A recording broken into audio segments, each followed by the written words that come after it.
been going over the numbers, and we're all scratching our heads over these numbers. There are many that I just don't understand. But is it true that Donald Trump won more of the Latino vote than Mitt Romney? It is true that he won a greater portion of Latinos than Mitt Romney. That's on the list of just absolutely shocking developments out of this campaign. But yes, it's true, and it's just one of the many things that we didn't see coming. Trump said it.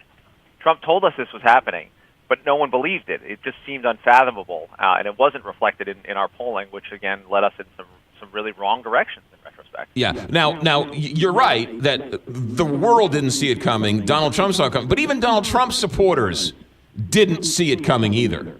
They didn't, and I'll tell you, I've talked to Trump aides, advisors on Election Day. They thought they were losing the election. I cannot express this enough to people. They didn't think they were winning. I don't remember a campaign like that. I talked to Mitt Romney people on Election Day. I talked to John McCain people on Election Day.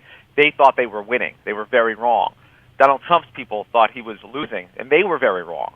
That's how stunning a political development this is, and that's how unexpected this was, that even the people who were paid to think he could win did not think it was happening. They did not feel and see anything in their data that suggested what was about to happen. We mentioned Latinos. Women also went overwhelmingly for Donald Trump, more than people thought.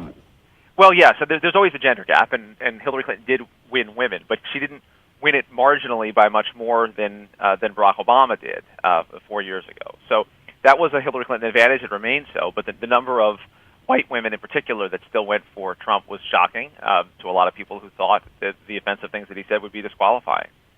Overall, the turnout was down. Was that because of just voter enthusiasm, or what explains 6 million people less going to the polls? Well, I think about 5 million of them were Barack Obama voters from last time. So you can say on the Democratic side, they either thought that it was in the bag, didn't think Hillary Clinton was a good candidate, thought it didn't matter. That is more of a story even than the surge in Trump voters, is that the Republican base turned out. What didn't turn out was the Democratic base. And so you had all these missing voters, 5 million or so of them, that were on the Democratic side, and that ended up being the difference maker. And the Bernie Sanders supporters and the millennials never came to Hillary Clinton. That's right. A good portion of them went to one of the third-party candidates, Gary Johnson or Jill Stein, and that was a factor. Everything went wrong for Hillary Clinton. Everything broke right for Donald Trump. That all of those things fueled the shock. You couldn't have done it with just a couple of pieces of this puzzle. That's just how surprising it was. I also heard she never visited Wisconsin. Is that true? As a general election candidate, I believe that's true. I'd have to check notes on that. But one of the things that I think in the aftermath you can look and say is there were places that she was campaigning that she wanted to win that weren't necessarily the places that she needed to win. And they spent some time late trying to expand the map into Arizona, which she ultimately lost narrowly, thinking that they could run up the score electorally when they should have been focusing on those states in the Rust Belt and the Upper Midwest that ended up deciding the election. How much did the James Comey 9-day bombshell hurt?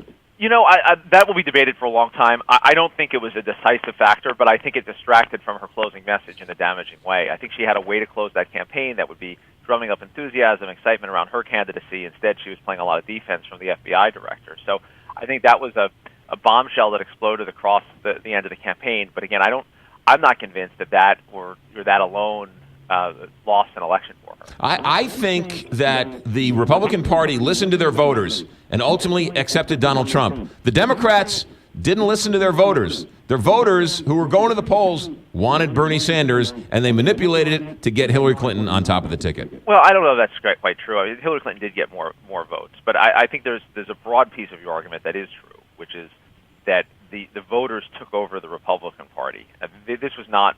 They listened because they were forced to listen. Right, Let's be honest here. They tried everything they could to stop it, but they couldn't.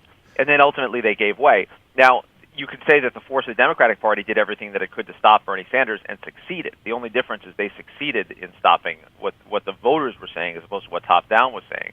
But again, Hillary Clinton got more votes than Bernie Sanders. I believe that she won it fair and square, despite the WikiLeaks and the other things that have come out. I think she she won this thing on her own merits and putting her own candidacy forward.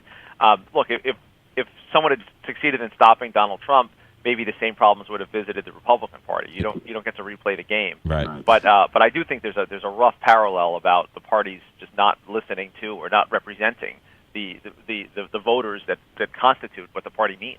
Rick Klein, ABC News political director. Great stuff all season long. Thanks for checking in. Thank you. 6:57.